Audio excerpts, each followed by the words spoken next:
नमस्कार। चलिए आज इतिहास के पन्नों में थोड़े गहरा उतरते हैं और उसे एक ब्लूप्रिंट को समझने की कोशिश करते हैं जिसने भारत के सबसे ताकतवर साम्राज्यों में से एक यानी मुगल साम्राज्य की नींव डाली। तो सवाल तो यही है ना? आखिर कोई साम्राज्य सदियों तक कैसे टिक सकता है?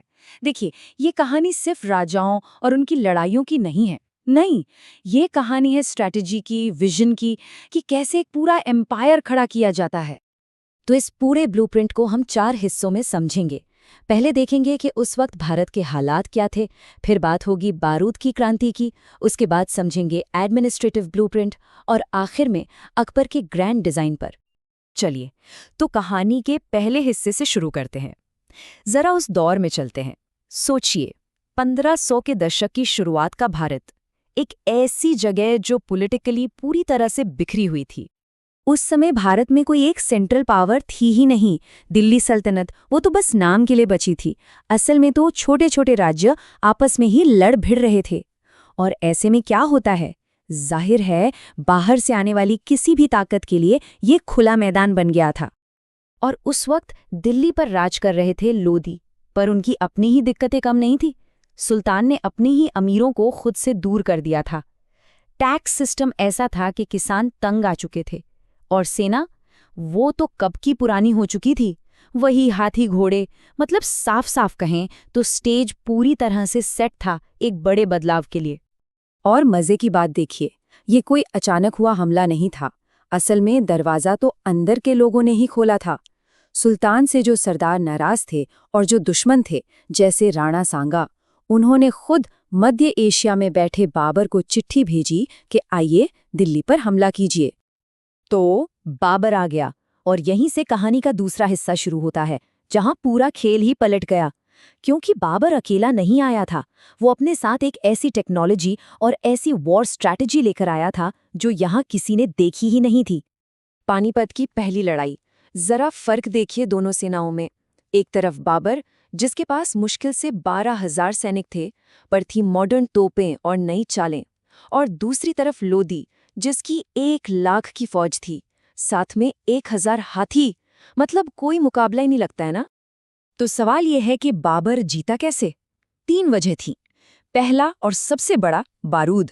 उसने तोपों और बंदूकों का ऐसा इस्तेमाल किया जो यहाँ पहले कभी नहीं हुआ था। दूसरा था तुलुगमा टैक्टिक, मतलब दुश्मन को साइड से घेरकर पीछे से मारना। और तीसरा रूमी तरीका, जिसमें गाड़ियों को चेन से बांधकर एक दीवार बना ली जाती थी, जिसके पीछे तोपें सेफ रहती थीं। और जैसे ही बाबर जीता, उसने अपनी किताब बाबरनामा में लिखा, काबुल की गरीबी अब खत्म। इस एक लाइन से पता चलता है कि उसे अंदाजा हो गया था कि उसके हाथ कितना बड़ा खजाना लगा है।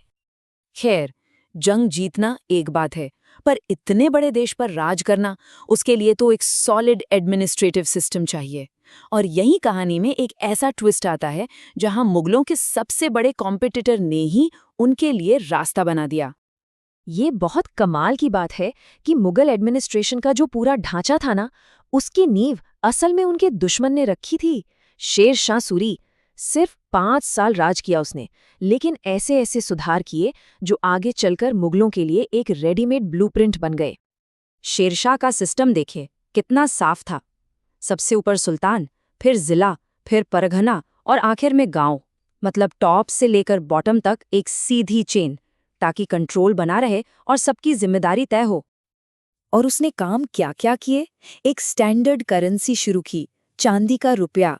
जमीन को नपवाकर उसके हिसाब से टैक्स लगाया, ताकि किसानों पर बोझ न पड़े। जो बड़े बड़े हाईवे थे, उन्हें सेफ बनाया।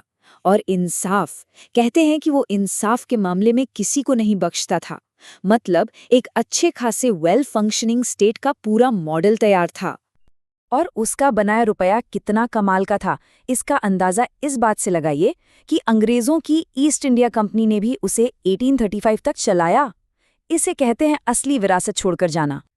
और अब आते हैं कहानी के सबसे जरूरी हिस्से पर, पार्ट 4, अकबर का ग्रैंड डिजाइन। कैसे उसने इन सब अलग अलग टुकड़ों को जोड़कर एक ऐसा साम्राज्य बनाया जो सदियों तक चला।